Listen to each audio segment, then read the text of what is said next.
Why is my light all like sideways? That's not your light. That's your light. It's pointing towards me. Oh. That's your light. Are you good, bro? That's not ASMR for the people. You gotta relax. To do our intro. No, we don't. It's called a cold intro. No. Yes. It's called a cold open. I don't like cold That's stuff. what. Welcome to the podcast, everybody. Welcome to Andy and Mari. That's my name. The podcast. Despite our chaotic entrance there, we're gonna clip some of it. we are having a chaotic day. Just kidding. It's not really that chaotic. Has your day been chaotic today? I've actually had a pretty calm day. I would say an organized, chaotic day. I think that any job that involves working at a school, there's going to be chaos, but it's organized chaos. Oh, I have to look at the camera. I keep trolling Andrew because in our last episode, he was looking out into space the entire time. You guys might have noticed that. Yeah, I know, but you gotta think to the camera. You guys are like, who is he talking to? He's talking to fucking there's space someone out that's here, on the outside right having now. a chat with God himself out here, just looking out into space. But I get it. It actually is that's how you can tell somebody's lying. Did you know that? That when they look to the left, if you look up and to the left, it's because you're trying to remember something. Yes. But if you look up and to the right, you're making something up. Yeah, exactly. So use that how you will. Okay. And I'm going to put Mari on the spot. Hack. The last video, she's shuffling around every 5 seconds. It's because, look, I'm she a has Gemini. this thing, she can't get comfortable. She's always changing. It's just that she's I have putting a lot of one foot on front of the other, and then she's crossing her leg. I feel like I'm a very it's I talk with my hands a lot. I move my body when I'm talking. Okay, so it's just I'm very way. Engaged. I know, but that's different but you're than Taurus. You're more grounded. You're more chill. You're more relaxed. And I'm just kind of more I don't want to say neurotic.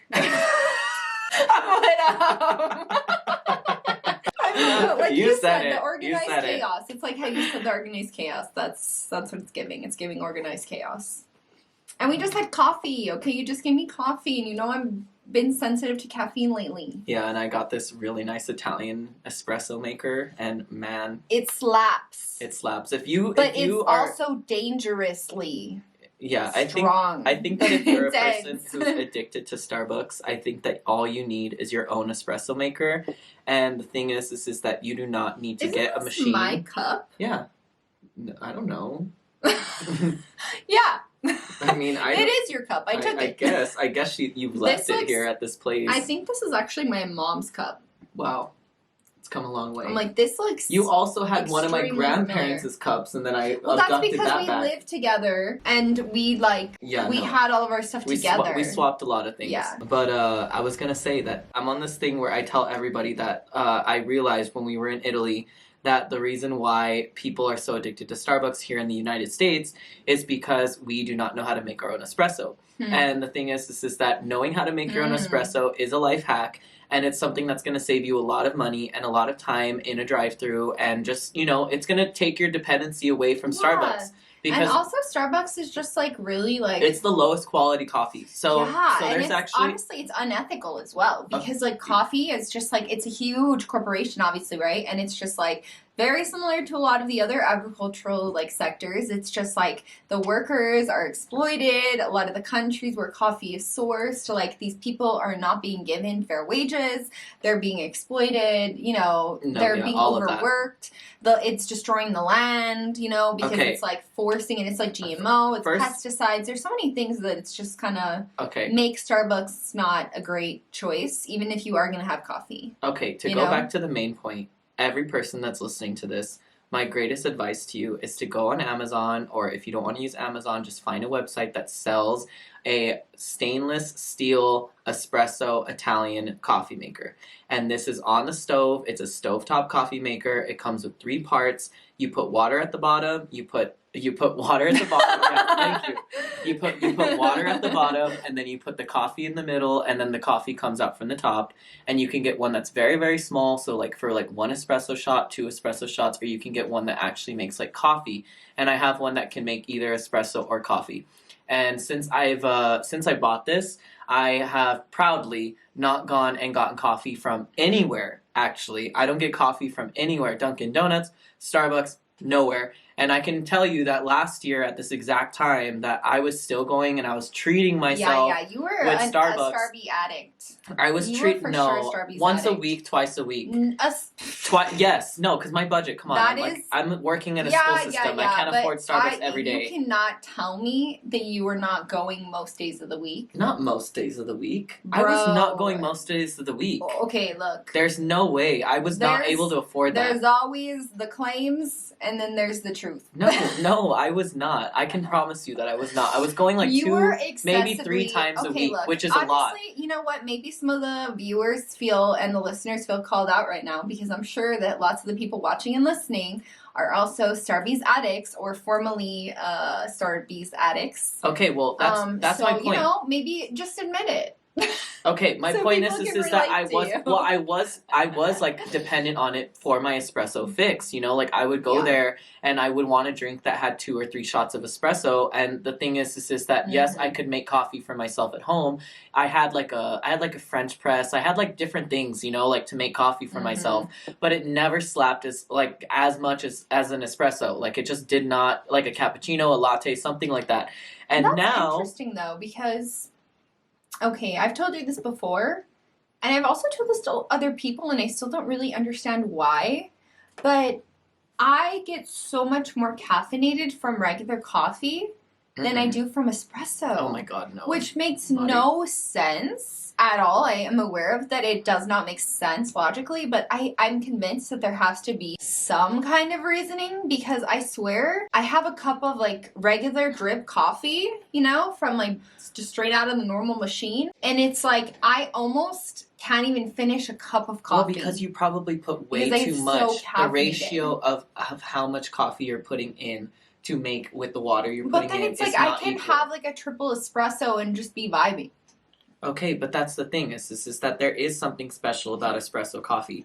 And that's what I'm telling you is that if you're listening to this and you're addicted to Starbucks or you're addicted to going to Dunkin' Donuts or something like this, then you need to get one of these machines. Once again, it is an Italian espresso maker. It's a stovetop. You put it on the stove. It's ready within 5 minutes. You watch your coffee be made. It's the most beautiful, amazing thing that I've invested in. And without us going to Italy this last...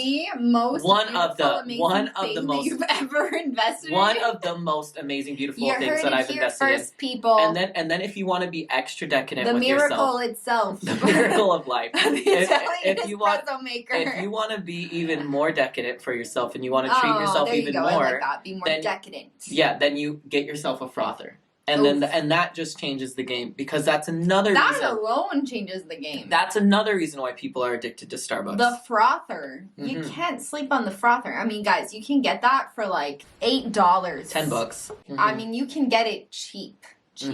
No, both of these things. And it slaps. No, yeah, both of these things. The key, though, I want to give you guys the hack. You gotta foam the milk separately from the coffee. Yeah. So it's like while your coffee's being made in your cup, froth some milk. You just put it on, you put it inside, and then just kind of like you have to like go up and down because you're adding air bubbles. You're aerating the milk. That's what makes it foamy, and that's what makes it like light and gives it that texture. Okay, fun fact: add the air. Marissa is a craft bartender, so she's gonna have these, tips and tricks to give to you all. Well, yeah, but that's not really bartending. That's like barista-ing. But you do make these drinks for people. Yeah, I mean, it's just because, I worked at one place where I was forced to learn how to be, a good barista because it was, a private club kind of place. So it was open all day.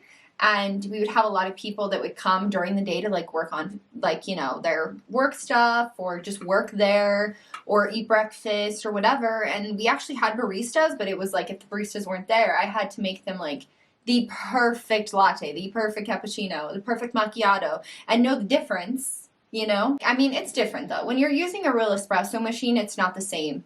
as if you're using like a frother and stuff, obviously. I mean, we won't get too into that. But there is an art to it. There's an art to it. And you can make it good pretty easily.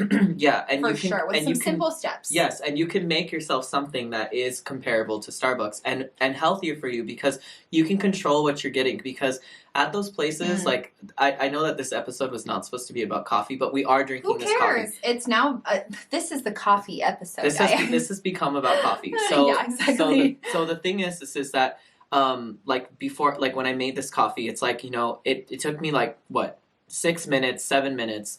Like she said, you make the coffee, you froth it while you're waiting, then you just pour the coffee on top, maybe add a little bit of soy milk. And what I was going to say earlier about Starbucks being like very bad quality is that there's actually scientific studies that I've looked into of basically the nutritional benefits of coffee and how certain coffees have way more nutritional benefits to them. Obviously, that coffee is a bean. It's from Africa. It's been around for like centuries. And the thing is that this has medicinal nutritional benefits to it. But when it's grown in poor soils, when it's grown under these conditions that you were talking about earlier, that they lose the quality, they lose the nutritional benefits. And the Starbucks coffee is actually the coffee that they tested, like, in comparison to a lot of different types of coffees. And obviously Starbucks actually ranked on the lowest end of all of the most beneficial antioxidants and all of the things that you would want from a cup of coffee. I guess we're not going to be sponsored by Starbucks. Well, no, the thing is lost that bet. No. Honestly, if Starbucks actually upped their game and admitted to all of these things, or if they actually like had fair trade organic coffee, like they have organic coffee. They have, but some that's not. But that doesn't. Options. No. But that does not solve all of the problems. And that doesn't mean fair trade, you know, because it's like even just I think that this is something that we often discuss, just like with the food system in general, of just, you know, you have to think about the energy that is attached to the things that you're consuming, right? And so it's like, if these coffee beans were harvested by somebody who is just really being so, you know, overworked and tired and not being treated right and not being appropriately compensated. Sometimes using child labor. Yeah, and has no rights. And it's just like all of this like toxic energy just for money, right? Just for the corporation to continue to capitalize on it. It's just like all of that energy is attached to the coffee. Yeah, and then the funniest thing... It's the same thing with all food, right? It's like if it's not fairly sourced, if it's not fair trade, if it's not organic, all of these things, it just... that low vibration is attached to the food, and then you're consuming that, right? Even thinking about people who are like, oh, I don't want that to buy that item because it was around some person, or you know what I mean? Just different things that people would automatically think, oh, well, I don't want that because it has this energy attached, but we don't often think about the things that we consume. Like even the products, right? Yeah, no. And I think that the thing is that there's a lot of like mystery behind coffee, and the thing is that it's funny to me that like this company is like, oh, Seattle coffee. It's like Seattle coffee does not grow in Seattle. All of this coffee, all of this product comes from Mexico and South America and Africa and other places where you're exploiting people and exploiting economies and taking this plant that is from these places, and you're literally using it for your own gain and saying, oh, this is Seattle's coffee. No, it's not Seattle's coffee. Like, I mean, it's just like, what it really is that it's like the CEO, the founders are from Seattle, and they're exploiting all of these third world countries to build their American empire and branding it as American coffee, when in reality... Literally none of it is from America. We're going in. None of it is from the United We're States. going in. I know, but you know what? I think that this is really reflective of like our beliefs and who we are. And it's like, you know, I think that it's true. Our desire to be conscious consumers is one of the most important things to us. No, you know? And I think it's an important conversation that people don't often have. And I think that in a lot of ways, it kind of makes people uncomfortable to discuss these things because, like I said, a lot of people out there, right, probably do start every single day with their Starbucks coffee, right? No, it's true. And it's like, it's not just this. This is just one example, right? It's like, it is a wider issue of not being aware of the products that you're consuming and where it's actually coming from and what the actual footprint of that item is. Like, where is it actually coming from? How did they actually, you know, put this together? This final product, this Frappuccino, this latte, whatever. The final thing that you're getting, where did all of these things come from? All of those, you know? all of the like the syrups and all of those things that they're putting into those drinks. Yeah, we just don't know. You just do it's not like the know. artificial coloring, right? Mhm. It's like that's a huge thing for us, like something that we realized, like that so many items.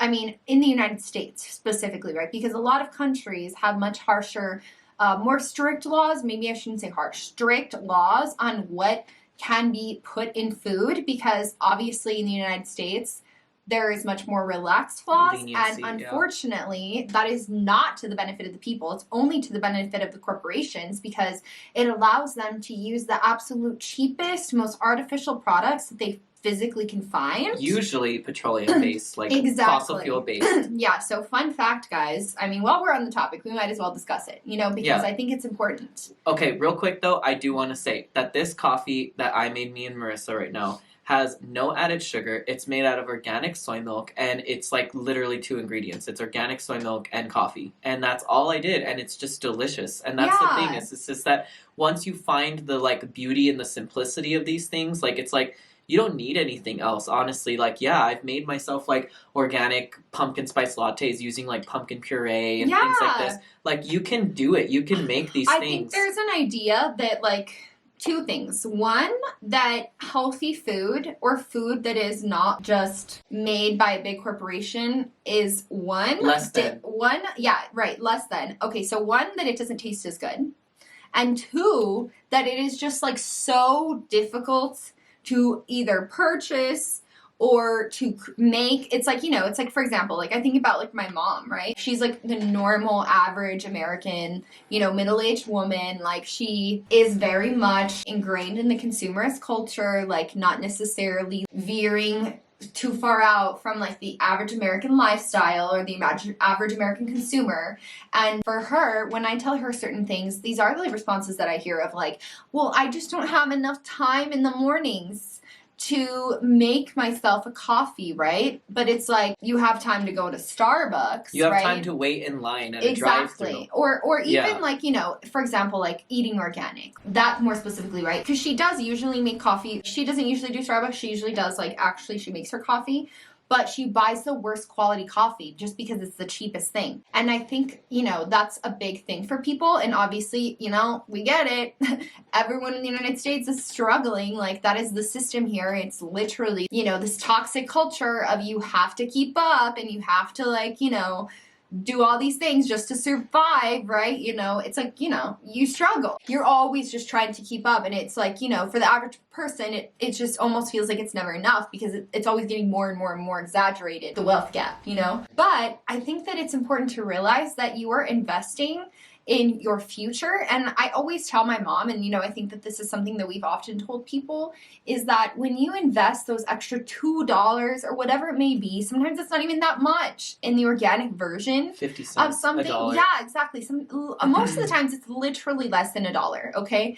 But, for most things, I think that even growing up, it was like a default thing that was ingrained in me of like, look for the cheapest price. Absolutely. And that's the most important thing, right? The quality, you don't even think about it. I mean, even to look at the ingredients on the back of something is something that's completely foreign to people. Yeah, most people would The never. idea of turning something around and looking at the ingredients, you would never even think about it, right? Yeah. But it's like, I would challenge you all, even just, as like a little experiment for yourself. Next time you go grocery shopping, look at the items that you usually purchase, look and turn on the back of them, and see how many ingredients that you can even recognize what they are. Because I guarantee you, the vast majority of products, and this is unfortunate, but it's the truth, unless you are actually buying organic or non-GMO products, the vast majority of the ingredients in products are artificial and chemical based. And they're not even real food. It's literally artificial flavoring. And like we were saying with the colorings, notice, this is a really big thing in the US, that so many things are artificially colored. In some things that it's like, it might have coloring, and you might ask yourself, why does this even need coloring? No, yeah, like it's like this completely is not, unnecessary it's like, okay, to add that in there. Hot Cheetos. Okay, okay, fine, you want them to be red, you got to add the red 40, right?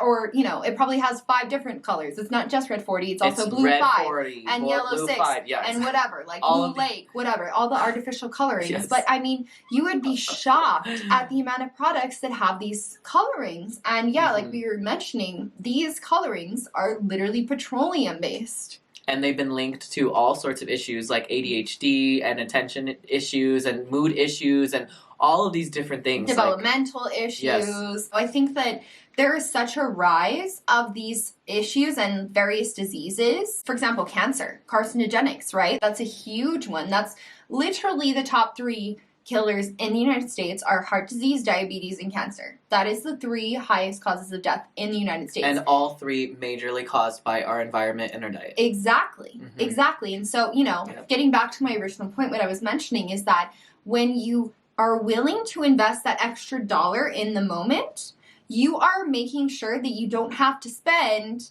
$20,000 on medication, on a hospital visit, in our private on chemotherapy, system. Whatever it is, right? I mean, somebody gets cancer and it's like, you could easily go $1 million in debt just from that, I mean, I've known so many people who can't afford their medication, who can't, are literally making choices of I have to cut things out of my life that are necessities just so that I can continue to live. And, obviously that can't always be avoided. Of course, there's certain instances where people develop things very young or they're born with things or, whatever. There's just so much research that proves that all of these things are directly linked to the things that you consume, the products that you have around you, the cosmetics that you use, right? Like the things that are getting absorbed into your skin, but especially your diet and the food that you are consuming.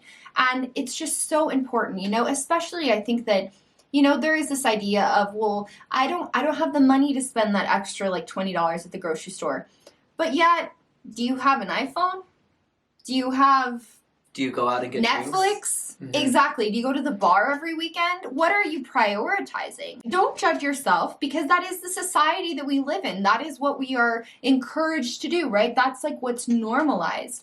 But you're gonna regret it later on when your body starts deteriorating at this fast rate, and that's not what's supposed to happen with human bodies. I think that there is this idea of kind of complacency where people just think, well, it's normal that as you age, you just start to get diseases and your body starts to fall apart and you're supposed to just feel all this pain, right? It's like after you're 30, your whole life just goes down the drain and your physical vitality is just going to continue to decrease and decrease exponentially. And that is not supposed to happen. Of course, the body isn't as durable as it was when you're, 20, when you're 70 or whatever. But it's not normal for humans to be developing all of these diseases at such high rates. The way that they are. Yes, exactly. This should be something that's extremely rare. It should be anomalies. Exactly. And the way that it has been normalized in our culture is so sad. And, we both have witnessed so many family members struggle with this as they age, right? Especially these major diseases like heart disease, diabetes, cancer. It's almost every single person knows somebody that struggles with at least one of those, or right? has passed away from it already. It's become so normalized. And it's just when you make the choice to buy a good product for yourself, when you make the choice to not get the takeout and to spend those extra 5 minutes to cook or whatever, or at least make a healthier choice whenever you can, you are taking yourself out of being a statistic. You are removing yourself. Or lowering your chances. Exactly. Dramatically. Seriously. I mean, the research is there. And it's been there for decades. And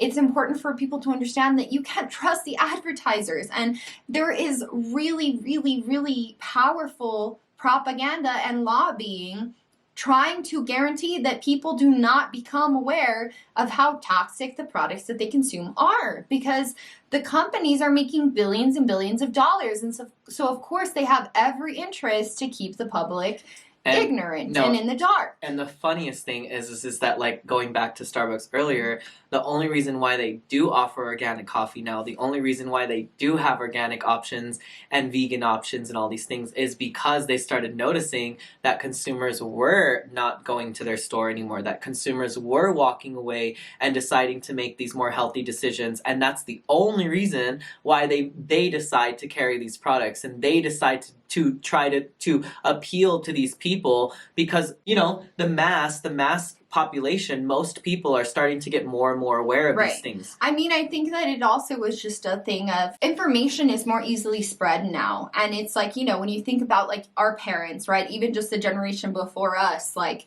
they did not have access to the internet. They did not, if you wanted to learn this information, you either had to be a scientist directly involved in these studies. Or have a book. Or actively look and try to find this information, which it's almost kind of like, how do you know to look for something that you don't even know exists? Okay, my dad actually learned about organic for the first time in the 90s when he started reading a book. I don't remember the actress's name, but she was a survivor of cancer.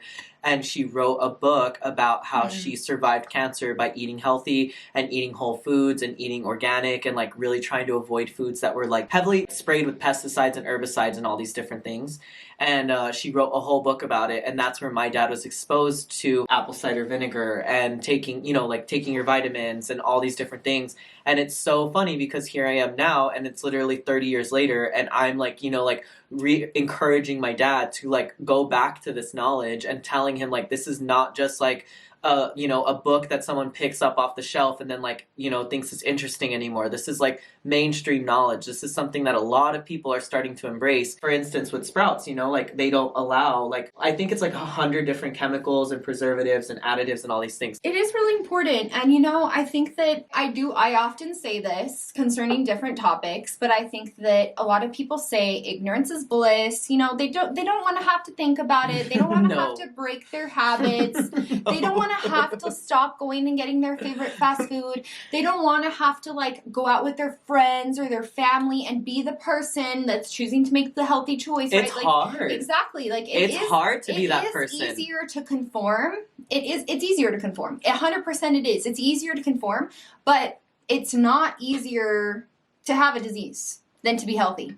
It's not easier to be always tired and in a bad mood and have all of these imbalances in your body. Amen. It's not easier to, you know, develop an autoimmune disease or to develop, you know, some kind of chronic illness or to start developing chronic pain or any of these various issues. It truly expresses itself in a million different ways. Not being properly nourished and not taking care of your body. And I have never met anyone who has chosen to lead a healthier lifestyle, who has decided, you know what, I'm not just going to conform, I'm going to actually treat myself the best that I can, and regretted it. No. Never. No. Never, ever. I have seen tons of people who regret not taking care of themselves and don't realize it until it's too late. Or that it like hits a breaking point and then they have to change. Right, exactly. It's like, oh, well, now that I have this disease, now I'm going to actually start learning about nutrition. And it's like, you know, I think that it's especially important for young people because it's like, this is your opportunity to set your body up for success for the rest of your life. To try, at least. To say you tried. Because it really, really does matter. And yeah, like I said, it's like ignorance is bliss, but knowledge is power. Okay. Speaking of knowledge is power, I think that we have to go back to why we even started eating organic. And how this happened is that me and Marissa, we lived in New York City for 2 years.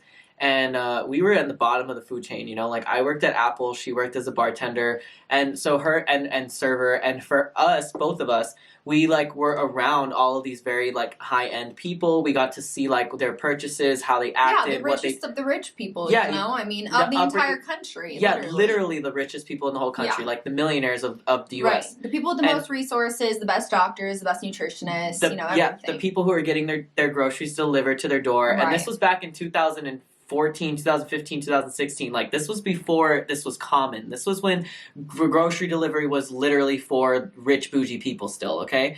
And the thing is that when I was seeing all of the food that they were eating, when I would see where they were going to buy their groceries, Whole Foods, Trader Joe's, okay? When I would see what they were buying, I took note of all of these things. And I remember having conversations with some of these people, and they would say, oh, this is what my doctor told me to buy. This is how my doctor told me to eat. And the thing is that, like, you know, back then, I was me and Marissa, we're from El Paso, Texas. Like, we were raised on brisket and chili con queso and like family barbecues. Yeah, right. And, I mean, like we said, it's like, you know, we were definitely conditioned to the best thing is the cheapest thing. yes, and I ate Takis and a whole, like, I literally would eat an entire family size packet of Takis, Right, and then even when we were in New York, I mean, with you know, Arizona it's like, green tea. we're getting the $1 pizza slice, baby. Like, you know, I we mean, were surviving. Yeah, yeah. we weren't concerned with that, and then that's when something started shifting within us, and I started realizing, like, okay, I keep seeing all of these people who are like not the wealthiest people, but they understand the importance of eating healthy, and they're going, and instead of going to their local bodega or instead of going to their local grocery store, they're getting on a train and they're going for 45 minutes somewhere to go and get their groceries, spend like an hour in line at Trader Joe's that wrapped all the way around, like literally, like, remember, it would take like 45 minutes to an hour just to get through the line to get your groceries at this place, right? Because it was one of the only places to get organic food affordably at the time. Yeah, at the time. And the thing is that, like, now looking back on this experience, it's like that's where it all began. That's where it started. Right. I think that it just kind of prompted us to start asking questions about what's in our food? Why are these people being, you know, directed to do this? Why are these people making these choices? And I think that what we realized is that we should start looking into it. And that's exactly what we did. And we did. There was, at the time, only maybe like a handful of documentaries. Like, you know, you had to kind of like dig deep to find that information about like, why would people want to do this? And then it was like slowly but surely, we were like, oh my God. I mean, you know, it's almost like I sometimes don't like to use this word because it's like such like a divisive word, but it's like, oh, there's a whole conspiracy around trying to keep the public uninformed about the harm of non-organic food. And I mean, honestly, that being said, I think that we should take a second to even explain what that is, because there is no information, there is no education about this unless you seek it out. And to put it in the most basic terms, you know, to really just explain it in the most basic way, non-organic food is many times genetically modified. There's a lot of genetically modified crops. What that means is that they modified the actual seed. Okay, first of all, the reason that they started doing this was because in the 1970s, they passed a law that said that seeds and like plants could be patented. Which is ridiculous. So it's like living beings, these living plants could now be patented by companies. But in order to patent them, they had to change them in some way so that they could trademark them, right? So that it's like, this is our version of sugar. This is our version of soybeans. Corn is all the most important one. Yes. I mean, the four biggest ones are cotton, sugar, corn, and soybeans. Those are the most common things that are in everything. It's like an additive. Like, it just fills space. It's like a calorie, you know? But there's so many crops. It's not just them. It's every single crop almost now. But essentially not every single crop is GMO now, but a lot are. Regardless, it's the vast majority. And the same concept applies even if it's not genetically modified. It's still, just because it's not genetically modified does not mean that it's okay to not eat it organic. Because this company is still using those same pesticides, herbicides, and all of those chemicals. I want to explain this, okay? So essentially what the purpose, obviously, yes, part of the purpose is so they can patent it and so that it could be their own seed and so that they can charge farmers for having this seed and, like, you know, like sue people if they have this seed because it's patented. But part of it also is that the purpose of the genetic modification is that they want to make these crops resistant to heavy pesticide and herbicide use. And so essentially what they do is that they manipulate the genes of this plant so that when you plant it, it can literally withstand tons and tons and tons and tons of these super toxic chemicals that would immediately kill a regular, not genetically modified plant. Exactly, which red flag already, right? If it's going to kill the plant, what do you think it's going to do to you?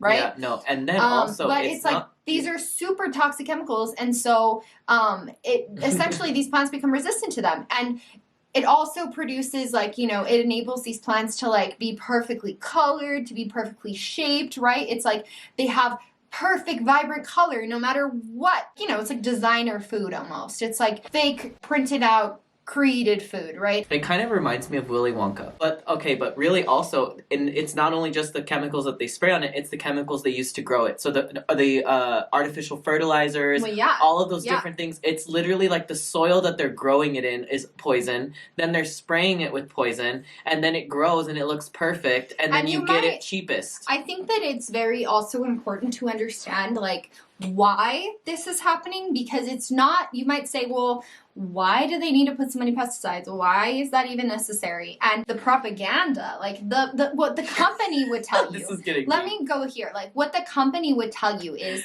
this enables us to make sure that, you know, pests are not going to get to the food, and this is what enables us to produce enough food to feed the world. Yes, it's going to solve world hunger. That's the main excuse that they use, but this is the truth. There's enough food on the planet right now to feed double our population, and the reason that there is not enough food is because it's not distributed equally, right? Which is not a shock to anyone, right? Like the richer countries are getting the vast majority of the food supply. It's not that there's not enough food, it's just that it's not being distributed to the people that actually need it, and it never will be. We could have triple the amount of food, but the way the system is, it's not in anyone's benefit, or it's not in the ruling class's benefit to distribute the food, because then they're not making money off of it, right? The agricultural industry. So that's industry. the truth. But this is what it is. This is the very important thing to understand, is that over time, certain companies have completely monopolized the agricultural system. And these companies are now merging, and this has been the case for years. With the pharmaceutical companies. Well, not just the pharmaceutical companies. Really what it is that it's the three industries. The agricultural industry, the chemical industry, and the pharmaceutical industry. It makes sense, right? So essentially, you have these companies that are growing the food, but then they also sell chemicals, so it's in their interest to use all tons of Roundup and glyphosate and all these chemicals on the food, because they're making money off of that, right? So it's like if you tell the farmer, well, you have to pay all of this money to get our GMO seeds, but you have to spray all of our chemicals on it too. So it's like they're making money off of the chemicals and they're making money off of the GMO agriculture. And then of course what happens, right? When you are giving these super, super, super toxic carcinogenic products to human beings, what happens? They get sick. They're going to need medicine. They develop disease. And that benefits the pharmaceutical system. So it literally is this like circle of this industry that is like this one huge conglomerate machine now that people do not realize. These three sectors of like, you know, the culture are completely intertwined, are literally the same companies now that, you know, it's in the invested interest of everybody to use the chemicals on the products, to make the GMO crops, and then get people sick with these chemicals so that they need medication and they need the pharmaceutical industry. And so it's just like, I think that that's very, very important to realize for people, because that gives you a bigger idea of like, wow, there really is an active knowledge of exactly what this is causing to the population. And there is a lot, I mean, you know, they spend millions and millions and millions of dollars on lobbying to prevent any kind of regulation on any of these practices.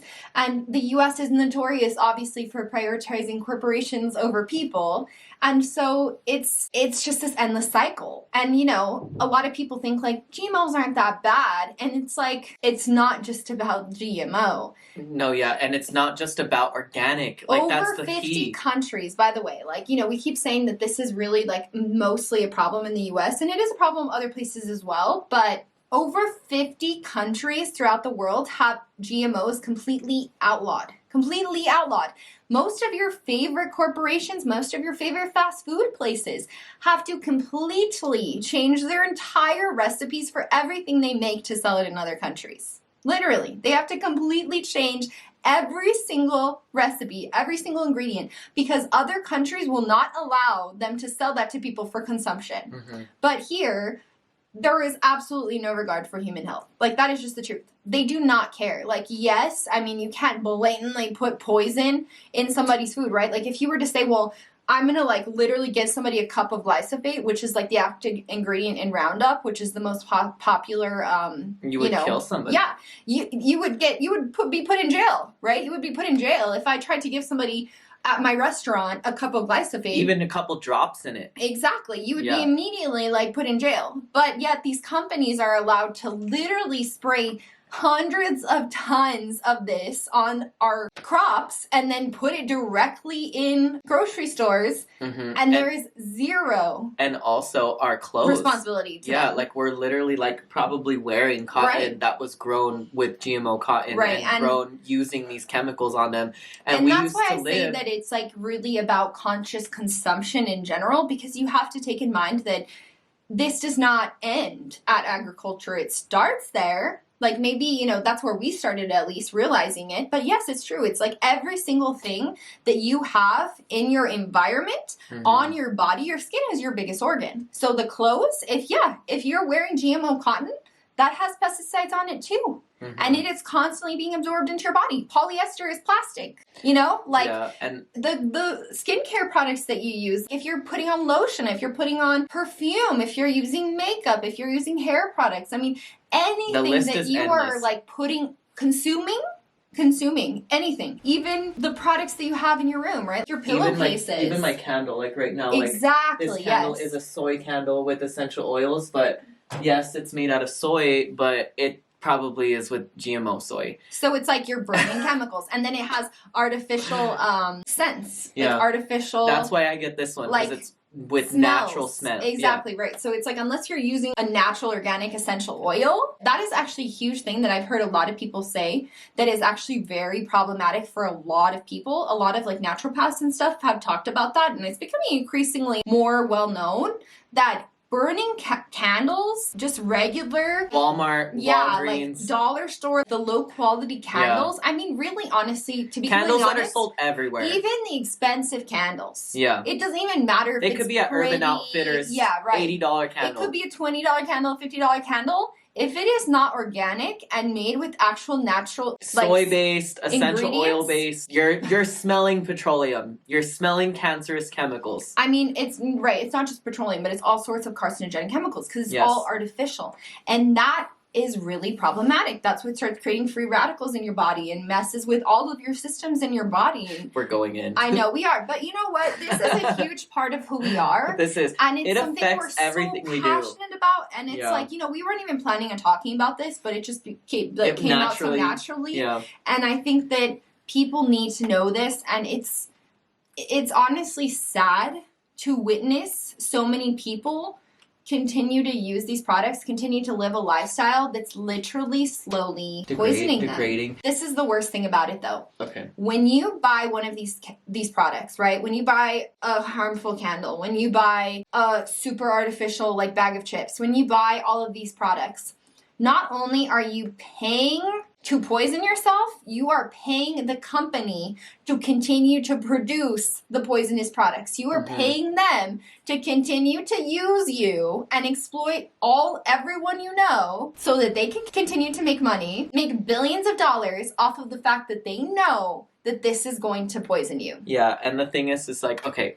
two things. First of all, like the companies that, like Lay's and all of these different companies that now offer organic options, it goes back to what we were talking about earlier, that they're doing this because of people like me and Marissa and like other people who have woken up to these different things and are refusing to buy these products anymore. And the thing is that they're following the trend. Walmart is offering more organic stuff than ever before because they're following the trend. More organic products. Exactly. And we are going to have to wrap up a little bit because my camera battery is dying. I'm seeing that right now. Okay, but I think that's the important thing to come back to is that you vote with your wallet. You do vote with your money. Honestly, we can preach and like scream from the mountaintops, but the real thing that's going to actually change things in this country is if people stop buying these products and start buying the good products. Because guess what? That's the only reason there's more healthy products now, and why it's so much more accessible is because less and less people are accepting these poisonous products. And so it's like you are not only empowering yourself and doing yourself a favor,